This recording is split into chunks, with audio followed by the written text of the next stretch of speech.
You're watching Fox 7 News at 9 with Randy Moore, Julie Nolan, Chief Meteorologist Ron Rhodes, and Sports with Drew Ammon.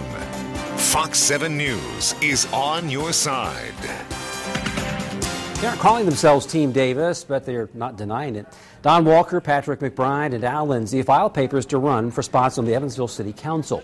Mayoral hopeful Rick Davis was with his fellow candidates as they signed on the dotted line. Walker is already an at-large city councilman, but he will instead run for the 3rd Ward seat because incumbent Wendy Brethold has decided not to seek re-election. McBride will seek the 2nd Ward seat. Lindsay will go for the 6th Ward seat. Fellow Democrats currently hold both of those seats, setting up a potential primary battle. It's time for us to move in a different direction and be a little bit more fiscally responsible. I mean, there's a time and a place to spend money, and you don't just look for places to spend your money. Lindsay and McBride are both Evansville firefighters. Walker is a retired member of the Carpenters Union. Owensboro and the rest of Davis County could be switching congressional districts, which could have major political implications. Lawmakers are predicting that the latest census numbers will show a population disparity between the 1st district and the county's current district, the 2nd. Moving the county into the same district as Henderson, Madisonville, and Paducah is believed to equal them out. If so, Owensboro, Davis County would become the largest city and county in 1st district. That means candidates from the county could have an advantage in national races. Representative Tommy Thompson, though, says any move right now is just speculation. What we need to do, in summary, wait until the firm numbers come out in April or May, see where the balance has to come from, exactly how many votes the 2nd district probably is going to have to relieve itself of, how many votes the 1st district is going to have to gain, and then try to see where that balance could come from, and candidly, what would be best for Davis County.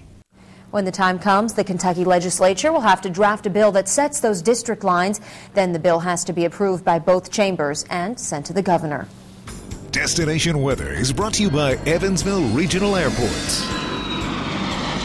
Well, if you are going to be flying tomorrow, it's not going to be too bad in a lot of locations. The cold is going to be a problem for us here in Evansville, but the snow is long gone. In fact, it's only going to be a problem up in Detroit. That's where they're going to still have some lingering snow out and about. Cincinnati, though, we're looking pretty good with sunshine breaking out. As far as Atlanta goes, we're going to see a little bit of snow early in the morning, probably before most flights are out. 7 o'clock in the morning, though, the snow's out of the picture, and then the sky's really going to be clearing out. In Dallas, plenty of sunshine. Same goes for Chicago. Chicago tonight, though, is going to drop down below 0 for the first time since January 10th of last year. So even Chicago is getting some brutal cold, as cold as they've been in better than a year. And, of course, we're going to be down into single digits.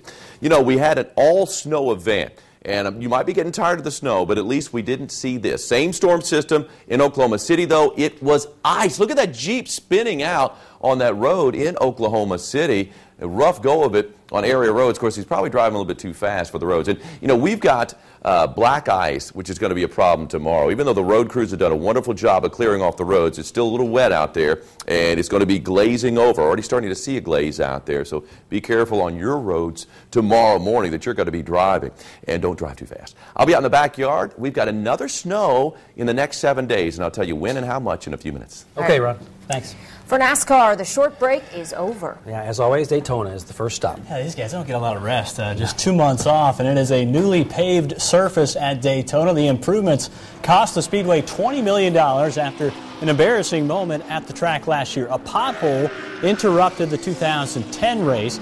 Jimmy Johnson returns after winning his 5th straight Cup championship. About 40 teams are testing at the track through Saturday in preparation for the February 20th Daytona 500. Tony Stewart topped the day 1 afternoon test, but it's been a rough week for him off the track. Stewart's temper gets the best of him again. We'll tell you how later in sports.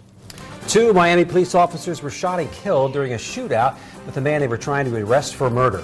Plus, Congresswoman Gabrielle Giffords continues to make a remarkable recovery. Hear from her husband next.